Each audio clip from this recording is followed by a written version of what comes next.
Seeing the HP printer error E0? Don't worry, this quick guide will show you how to fix it in just a few simple steps. The E0 error usually means there's a problem with the ink cartridge installation, or the printer isn't detecting one or both cartridges correctly. Turn on your printer. Open the cartridge door.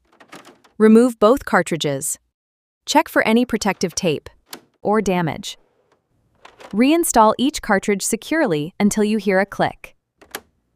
If the error continues, gently clean the cartridge contacts with a soft, lint-free cloth. Avoid touching the contacts with your fingers. Next, perform a power reset. Turn the printer off, unplug it for 1 minute, reconnect the power, and turn it back on.